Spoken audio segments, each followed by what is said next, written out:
Okay, the first question is, what did you learn in weeks 1, 2, 3, and 4? Well, I personally learned how it can be kind of tricky to bring in all of this gaming into a classroom, but I could see how if you did it once, you could probably use it over and over again.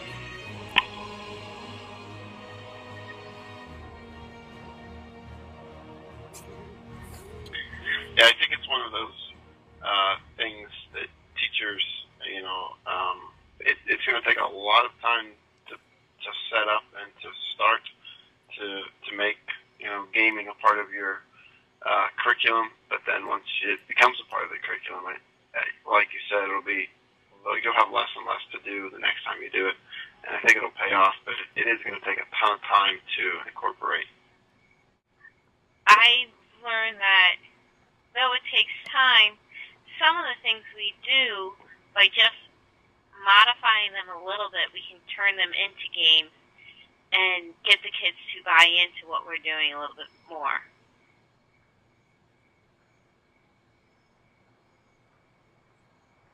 Yeah, what I found by taking this course was I was amazed at the amount of research that's been done into the subject. I was totally unaware of it, and I just can't believe that I think a lot of people are actually exploring and trying to figure out how games can best be used in education.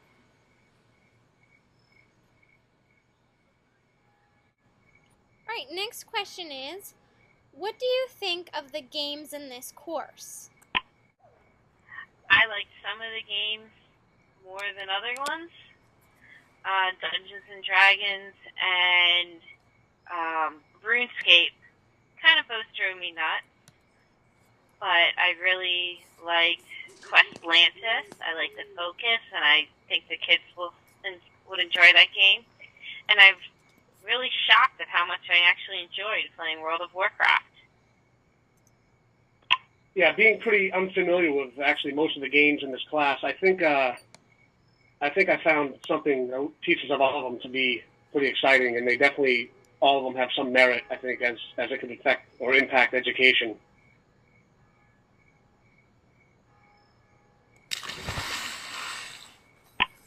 I thought it was interesting in the progression of the games from the original Dungeons and Dragons all the way up to the current, model RPG, which is World of Warcraft. So I did like that. I liked the progression.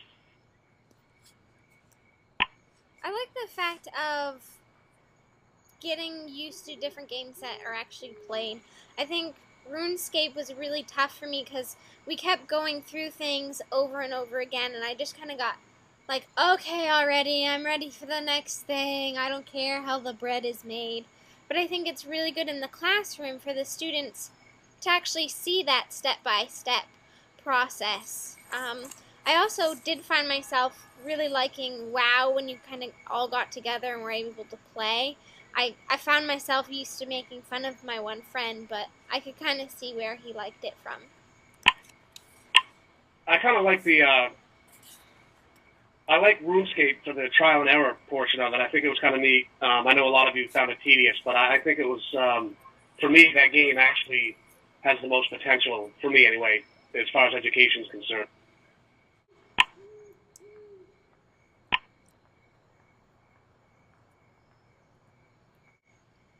Next question. How will you change your educational delivery to include gaming?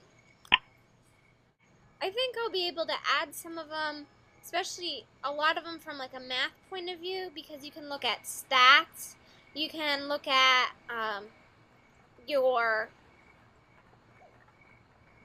how, like, if you're spending money, gaining money, and you can use all of that. Quest Atlantis would be great for like a social studies class, because you could do a field trip to the computer lab, and then they could just kind of explore and do kind of a search on the internet.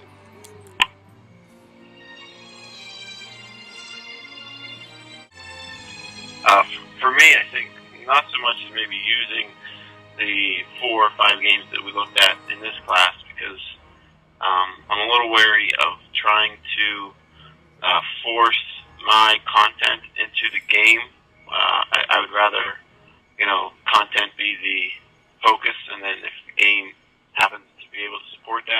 use it.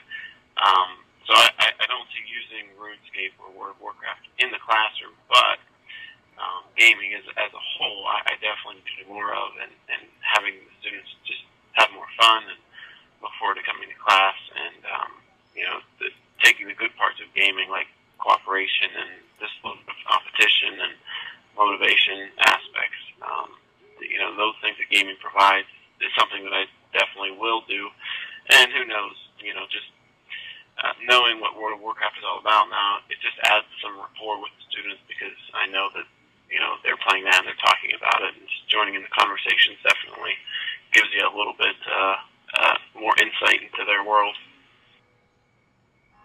Yeah, Sam, I think you make a good point, actually. I think it's important for educators to pick and choose certain moments in games that might actually work well in relaying certain content to students. I don't think gaming is something that you should automatically use, but if a certain component fits, then I think it might be beneficial. I agree. I'm also looking at trying to find more of the games that would be beneficial.